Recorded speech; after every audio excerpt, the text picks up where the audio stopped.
नमस्कार दोस्तों, स्वागत है आप लोगों का हमारे चैनल मैथ्स मेकर में। तो आज हम लेके आए हैं मैथ्स के कुछ अति महत्वपूर्ण प्रश्न, ठीक है। तो जो कि सारा प्रीवियस ईयर में पूछा गया प्रश्न है, उसमें से भी चुन के मोस्ट इम्पोर्टेंट प्रश्न लेके आए हैं, सिर्फ और सिर्फ हम आप लोगों के लिए। मोस्ट इम्पोर्टेंट प्रश्न है सारा क्वेश्चन, तो बिल्कुल वीडियो के लास्ट तक बने रहिएगा। कहीं भी किसी प्रकार का कोई भी दिक्कत हो तो कमेंट ज़रूर कीजिएगा। थोड़ा सा भी कहीं भी किसी प्रकार का कोई भी दिक्कत हो तो कमेंट ज़रूर कीजिएगा। देखिएगा पहला क्वेश्चन हमारा क्या है। एक पाइप किसी हौज को 12 घंटे में भर सकता है। एगो पाइप है जो कितना देर में भर देता है, एगो पाइप है जो 12 घंटा में भर सकता है। कितना देर में? 12 घंटा में। आगे बोला है एक अन्य पाइप, दूसरा पाइप है जो उसको 18 घंटा में खाली कर देता है।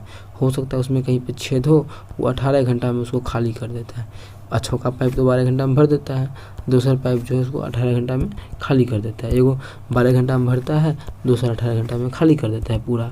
आगे बोला है यदि दोनों पाइप को एक साथ खोल देंगे, ये 12 घंटा में भर देता है पूरा और ये 18 घंटा में पूरा खाली कर देता है। अब हम क्या चाहते हैं, दोनों को एक साथ खोल दें, तो हौज को भरने में कितना समय लगेगा। अब देखिए पानी भर भी रहा है और पानी निकल भी रहा है, मतलब ये क्या हुआ, माइनस कर देते हैं, इसमें समझ में आएगा। पानी इसमें घट रहा है तो ये घट रहा है। तो अब हमको बोला कि हौज कितना देर में भर जाएगा। जब भी ऐसा क्वेश्चन है तो बहुत ही सिंपल और आसान तरीका होता है। क्या से पहले इसको छोटा कर लेते हैं। हाँ, अब हम लोग के पास जगह हो गया। तो सबसे पहले टोटल हमको निकालना है कितना यूनिट है भरने का। तो इन दोनों का लघुत्तम निकलता है। लघुत्तम मतलब एलसीएम कितना हो जाएगा दोनों का? 36। मतलब ये जो है 36 यूनिट पानी इसमें भरना है हमको, ठीक है। अब देखिए 12 घंटा में टोटल पानी भर देता है, मतलब टोटल का मतलब 36 यूनिट। 12 घंटा में 36 यूनिट पानी भर देता है, तो 1 घंटा में कितना भरेगा?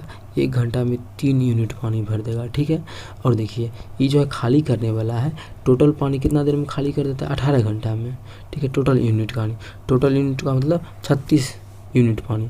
36 यूनिट पानी जो है वो 18 घंटा में खाली कर देता है। तो 1 यूनिट पानी कितना देर में करेगा? 2 घंटा में, ठीक है। 1 यूनिट पानी कितना देर में करेगा? 2 घंटा में। बात समझ में आया? मतलब 2 घंटा में 1 घंटा में कितना यूनिट पानी ख़त्म करेगा, खाली करेगा? 1 घंटा में 2 यूनिट पानी ख़त्म करेगा, ठीक है। अब देखिए ये जो है ऊपर वाला, ये 3 घंटा में पानी भर रहा है जितना, और ये जो है 1 घंटा में ये 3 यूनिट पानी भरता है, और ये जो है 1 घंटा में 2 यूनिट पानी ख़त्म कर देता है। तो मानिए एक घंटा है, मानिए 1 घंटा में ये 3 भर रहा है और दूसरा 2 खाली कर देता है। तो एक्चुअल में देखा जाए, वास्तविक रूप से देखा जाए तो 1 घंटा में भरते कितना है? 1 घंटा में तो 1 लीटर भरा रहा है, ठीक है। 1 घंटा में कितना भराता है? 1 यूनिट। टोटल भरना कितना है? 36। 1 घंटा में 1 यूनिट, तो 36 घंटा में कितना भरा जाएगा? 36 बटा 1 घंटा में 1 यूनिट भराता है, तो 36 यूनिट कितना घंटा में भराएगा? तो 36 यूनिट बटा 1, तो भाग कर देंगे कितना जाएगा? 36। मतलब टोटल 36 यूनिट जो है वो 36 घंटा में भरा जाएगा। कितना घंटा में? 36 घंटा में। कोई ऑप्शन में है 36 घंटा वाला? तो हम लोग देख पा रहे हैं हमारा जो ऑप्शन है बी, ऑप्शन बी में है 36 घंटा, तो ऑप्शन बी हमारा बिल्कुल करेक्ट आंसर हो जाएगा। तो उम्मीद करते हैं दोस्तों समझ में आ गया होगा। कहीं भी किसी प्रकार का कोई भी दिक्कत हो कमेंट ज़रूर कीजिएगा। अगर किसी भाई को समझ में नहीं आया तो आप लोग बिल्कुल कमेंट बॉक्स में कमेंट कर सकते हैं। बहुत ही हल्का क्वेश्चन था और आसान क्वेश्चन था। तो चलिए अगला क्वेश्चन हम लोग करते हैं, क्वेश्चन नंबर 2। देखिएगा क्वेश्चन नंबर 2 क्या है। एक स्कूल में 180 छात्रों का औसत भार 50 किलो है। 180 विद्यार्थी है जेकर कितना औसत भार है? 50 किलो, 50 केजी औसत भार है, ठीक है। आगे क्या बोला है? लड़कों का औसत भार 60 किलो है, लड़कियों का औसत भार 45 किलो है। देखिए लड़का का जो औसत भार है बॉय का, देखिए यहाँ पे लिख देते हैं बॉय और यहाँ पे गर्ल। लड़का का जो औसत भार है वो कितना है? 60 किलो है, ठीक है। लड़कियों का जो औसत भार है वो कितना है? 45 किलो है। और क्वेश्चन में बोला देखिए 180 छात्रों का औसत भार, औसत को हम लोग मिक्सचर और एलिगेशन बनाते हैं, तो औसत जो होता है वो उसको बीच में लिखते हैं। औसत भार कितना? बीच में, तो बीच में कितना लिख दिए? 15। उससे पहले इसको छोटा कर लेते हैं, ठीक है। दिख रहा है? बिल्कुल दिख रहा होगा। अब देखिए यहाँ पे कर लेते हैं इतना हो गया। मिक्सचर एंड एलिगेशन लगा रहे हैं। औसत को देखिए, ये लड़की का औसत भार था, लड़का का, दोनों मिला के, अरे दोनों मिला के 15 नहीं है 50 है। क्या हम भी कर देते हैं, क्या है यहाँ पे 50 हो जाएगा, कितना 50। अब एक एलिगेशन लगाएंगे, इसमें इसको घटाएंगे, इसमें इसको घटाएंगे, तो 50 में 45 गया 5, और 10 में 60 50 60 में 50 गया तो 10। इसमें देखिए, इसमें इसको घटा दिए, इसमें इसको घटा दिए, कितना आ गया। अब इसको कहीं पे अगर ये कटेगा तो अनुपात निकलता है, बॉय का अनुपात 5 है और गर्ल का अनुपात कितना है 10 है। काट देंगे पहले और कटेगा, मतलब वाई अगर 1 अनुपात में है तो गर्ल कितना अनुपात में है 2 अनुपात में। पूछा क्या हमको, लड़कों और लड़कियों की संख्या। देखिए अनुपात में दोनों को जोड़ेंगे तो कितना होगा 3 अनुपात में। एक्चुअल में है कितना 180 बच्चा है, तो 3 अनुपात का मान कितना है 180, तो 1 अनुपात का मान कितना आ जाएगा 60 आ जाएगा। ठीक है, तो ये हमारा लड़का क्या है 1 अनुपात में, 1 अनुपात का मतलब लड़का कितना है 60, लड़की कितना है 2 अनुपात में, 2 अनुपात का मतलब 120, तो लड़की कितना हो गया 120। कोई ऑप्शन में है 60 और 120, तो हम लोग देख पा रहे हैं हमारा जो ऑप्शन ए है, ऑप्शन ए में है 60 और 120, तो ऑप्शन ए हमारा बिल्कुल करेक्ट आंसर हो जाएगा। तो उम्मीद करते हैं दोस्तों समझ में आ गया होगा। कहीं भी किसी प्रकार का कोई भी दिक्कत होता है तो कमेंट बॉक्स में कमेंट ज़रूर कीजिएगा, और अच्छा लग रहा है, क्वेश्चन समझ में आ रहा है तो अपने सभी दोस्तों के साथ इस वीडियो को ज़्यादा से ज़्यादा शेयर कीजिए, जिससे कि सभी के पास मेरा यह वीडियो पहुंच सके। ठीक है, और अच्छे से समझ में आप लोग को भी आ रहा है, सब्सक्राइब भी कीजिए हमारे चैनल मैथ्स मेकर को। ठीक है, चलिए अगला क्वेश्चन करते हैं 3 नंबर। एक दुकान में चावल के भंडार में 25% की वृद्धि होती है। भंडार जितना था उसे चावल के भंडार में 25% का क्या हुआ वृद्धि हो गया। बात समझ में आ गया, 25% का वृद्धि हो गया। चावल के भंडार में से कितना प्रतिशत बेचा जाना चाहिए। 25% तो वृद्धि हो गया, उसके बाद बोला है इसमें कितना बेचा जाना चाहिए जिससे भंडार फिर से उतना ही हो जाए जितना प्रारंभ में था।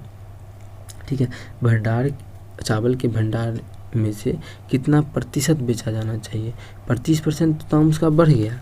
ठीक है, अब मतलब कितना बेचेंगे तो उसका उतने रह जाएगा, परसेंटेज में निकालना है। एक्चुअल में देखा जाए तो 25 बढ़ा, 25 को बेच देंगे तो उतने रहेगा, लेकिन बोला है परसेंटेज में। तो पहले मान लेते कि 100 लीटर था, 100 ही नहीं मानेंगे, चुटकी में सॉल्व होगा सिर्फ और सिर्फ 5 सेकेंड में। कैसे वो देखिए तो पहले कितना था 100। ठीक है 100, अब क्या हुआ 25% का वृद्धि हो गया, तो अब उसके पास कितना चावल हो गया 125। बोला है उसका पहले ये इतना रहना चाहिए कि कितना मतलब चावल के भंडार में से कितना प्रतिशत बेचे, कितना बेचेगा। देखिए पहले तो था कितना 100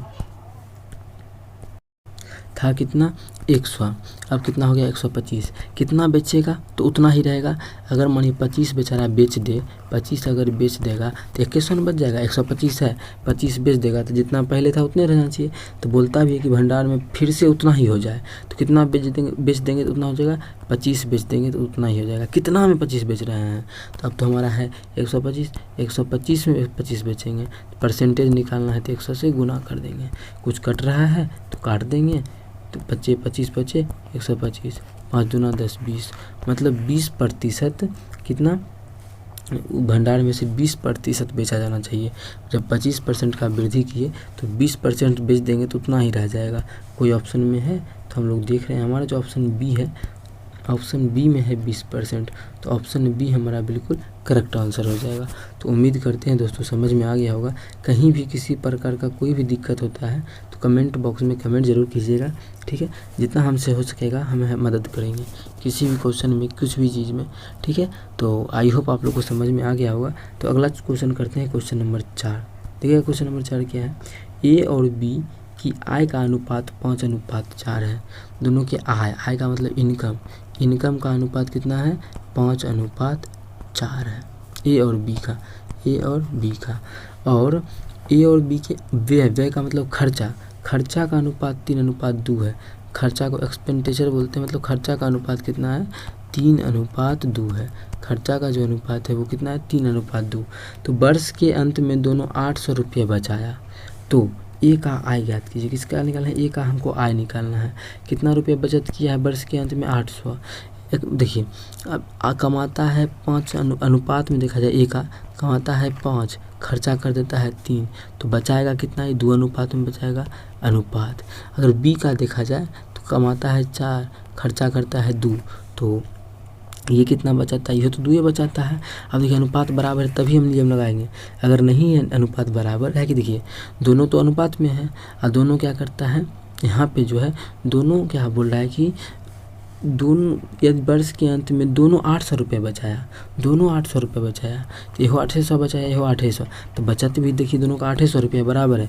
तो यहाँ जो हम जो बचत होगा वो तो यहाँ 2 अनुपात बराबर आएगा बचत का, देखिए यहो 2 यहो 2। अगर ऐसा नहीं आता तो हम लोग इसको बढ़ाते जाते, उसका ऐसा भी क्वेश्चन अपलोड है, आप लोग जाके देख सकते हैं। ठीक है, चलिए इसको पहले हम मिटा लेते हैं। देख लीजिए कि 2 अनुपात में बढ़ रहा है। अब देखिए अनुपात में कितना है, 2 अनुपात का है। बात समझ में आ गया कि सेविंग कितना का हो रहा है, 2 अनुपात का। ठीक है, और यहाँ पे एक्चुअल में कितना का सेविंग है, 800 रुपये का। 2 अनुपात का मतलब 800 रुपया। बात समझ में आ गया। देखिए सेविंग कितना का हो रहा है, 4 रुपये कमाता है, 2 रुपये खर्चा कर देता है। सेविंग कितना, 2 अनुपात का, और एक्चुअल में बोलता है 800 का सेविंग हो रहा है। तो 1 अनुपात काट देंगे तो 1 अनुपात का मान कितना निकल जाएगा, 1 अनुपात का मान हमारा निकल गया 400। हमसे पूछा क्या है, ए का आय। ए का आय कितना है, 5 अनुपात है। 1 अनुपात का मान आ गया 400। ए का आय कितना, देखिए ए का आय कितना है, 5 अनुपात है, देखिए आने 5 अनुपात, तो 1 अनुपात का मान 400, तो 5 अनुपात का मान कितना हो जाएगा, 5 गुना 400 2000। कोई ऑप्शन में है 2000, तो हम लोग देख पा रहे हैं ऑप्शन जो सी हमारा है उसमें है 2000, तो ऑप्शन सी हमारा बिल्कुल करेक्ट आंसर हो जाएगा। तो उम्मीद करते हैं दोस्तों समझ में आ गया होगा। कहीं भी किसी प्रकार का कोई भी दिक्कत होता है तो कमेंट बॉक्स में कमेंट ज़रूर कीजिएगा। ठीक है, अगर आप लोग को अच्छा लगता है, क्वेश्चन समझ में आता है, इतना अच्छा क्वेश्चन करवाते हैं, तो अपने सभी दोस्तों के साथ इस वीडियो को ज़्यादा से ज़्यादा शेयर कीजिए। ठीक है, चलिए मिलते हैं नेक्स्ट वीडियो में। धन्यवाद।